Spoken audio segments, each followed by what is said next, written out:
Ada beberapa cara untuk menjadikan seseorang itu kaya atau mencapai kebebasan finansial ya.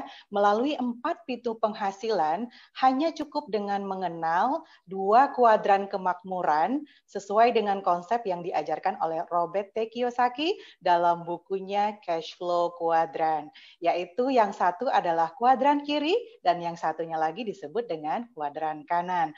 Nah, untuk menjadi kaya, sukses, kemudian makmur, kerja dengan sekecil-kecilnya, pengen untung segede-gedenya, atau ingin do less tapi achieve more, ya, kerjanya dikit tapi pengennya dapat banyak. Bahkan ada juga beberapa dari kita nih yang do nothing tapi pengennya achieve everything ya, nggak kerja sih tapi pengen dapat segalanya. Ada yang pengen seperti itu?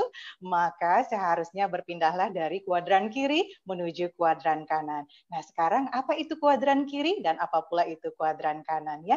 Kuadran kiri yang pertama ada yang disebut dengan employee. Di sini adalah seseorang mendapatkan active income berupa gaji karena dia bekerja untuk orang lain, seperti seorang pegawai, ya karyawan, manajer di suatu perusahaan, atau ASN di suatu institusi, ya. Nah, di sini mereka bisa sih kaya, tapi butuh waktu, bahkan 20 sampai 25 tahun, ya. Dapat sih kayanya, bebas sih finansialnya, tapi tidak time freedom. Sehingga ketika pengen merawat orang tua sakit, ya, sementara jatah cutinya sudah habis, sehingga kita juga tidak bisa masuk bekerja, maka bahkan kadang-kadang bonus atau gajinya bisa dipotong ya, Masya Allah.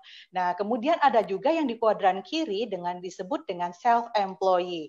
Nah, di self-employee ini adalah biasanya orang-orang profesional yang mereka tergantung dengan keilmuan dan pengetahuannya, punya keahlian khusus. Mereka bekerja untuk dirinya sendiri, seperti seorang pengusaha, dokter ya, kemudian notaris, atau orang-orang yang bekerja sebagai broker saham ataupun broker properti dan lain-lainnya. Nah, mereka di sini juga itu selain bergantung kepada keilmuannya, juga kalau mereka misalnya sakit atau tidak buka nih usahanya, penghasilannya juga berkurang. Bahkan ada dari beberapa dokter yang mungkin pengen punya penghasilan banyak, selain mereka bekerja di beberapa rumah sakit, lalu pulang buka prakteknya hingga malam hari ya, jadi waktu yang dihabiskan cukup banyak. Nah, kalau yang di kuadran kanan, itu ada yang disebut dengan investor.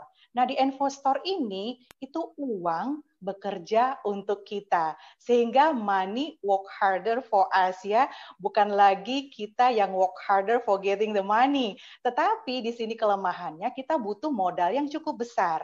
Atau ketika kita pengen mendapatkan penghasilan 100 juta per bulan, minimal kita punya tabungan deposito 25 miliar di bank ya. Nah, modalnya cukup besar. Atau ada juga modalnya harus besar tapi juga harus punya ilmu ketika dia pengen uangnya menghasilkan uang dengan menanamkan saham atau invest di beberapa properti ya.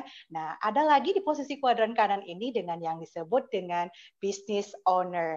Salah satunya konglomerasi untuk konglomerasi dan waralaba itu tidak hanya butuh modal besar, tapi di sini adalah orang bekerja untuk kita. Selain butuh modal besar, kita juga berbagi keuntungan dengan orang lain, bahkan melakukan franchise ya, menarik orang-orang yang punya keilmuan, yang punya kompetensi untuk bekerja buat kita. Tapi ada nih salah satu pintu yaitu sebagai pekerja networking atau business networking ya, bisnis jaringan. Nah, di sini itu orang-orang mendapatkan active income-nya berupa yang didapat dari mereka telah membangun sistem ya. Jadi distribute income. Nah, di sini modalnya sangat kecil. Kemudian juga murah banget ya, tidak perlu harus bangun ruko atau buka toko ya. Kemudian juga mudah karena di sini tuh ada di support sistemnya. Bahkan kita langsung dibimbing dan di mentoring. Tapi luar biasanya nih, active income-nya atau penghasilannya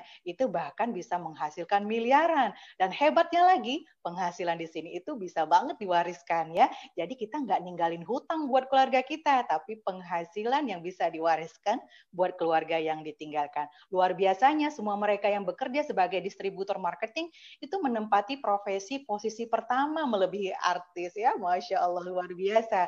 Nah, sekarang kita udah tahu nih apa yang di kuadran kiri dan di kuadran kanan. Sekarang, dimanapun kita, apapun posisi kita bisa saja saja kapanpun pindah dari kuadran kiri menuju ke kuadran kanan. Ayo, siapa yang sudah pindah ke kuadran kanan?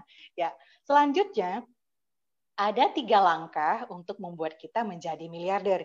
Yang pertama, itu kita di sini ya di komunitas miliarder berkah kita juga ngampus, nama kampusnya adalah UGM, Universitas Gerakan 1000 Miliarder, yang di dalam kampusnya diajarkan ilmu-ilmu 13 ilmu miliarder oleh dosen atau mentor miliarder yang sudah jelas terbukti, teruji, bahkan berpengalaman dan sukses di usaha ini ya. Luar biasa. Nah, yang kedua, kita mesti kerjanya dengan kerja cerdas untuk menjadi miliarder. Dengan cara apa? Dengan cara dibimbing dan di mentoring langsung agar lebih terarah. Kemudian kerja lebih keras ya, ulet, tangguh, cukup 1 tahun di awal atau 1 periode saja. Kerja bersungguh-sungguh, insya Allah periode berikutnya tinggal menikmati hasil. Nah, selanjutnya kita harus kerja dengan hati, mengharap ridho dari Allah Subhanahu wa Ta'ala. Nah, langkah yang ketiga nih, pilihlah kendaraan terbaik dan yang tercepat untuk menghantarkan sahabat miliarder pada siang hari ini menjadi miliarder hanya cukup minimal 1 atau 2 tahun ke depan. Yaitu dengan kendaraan apa? PT Armina Reka Parmasya Pratama atau yang biasa kita panggil dengan Armina Daily. Masya Allah, mudah ya untuk menjadi miliarder. Tadi sudah kita infokan juga 4 pintu penghasil yang membuat kita bisa cepat untuk menjadi kaya. Tinggal pilih nih.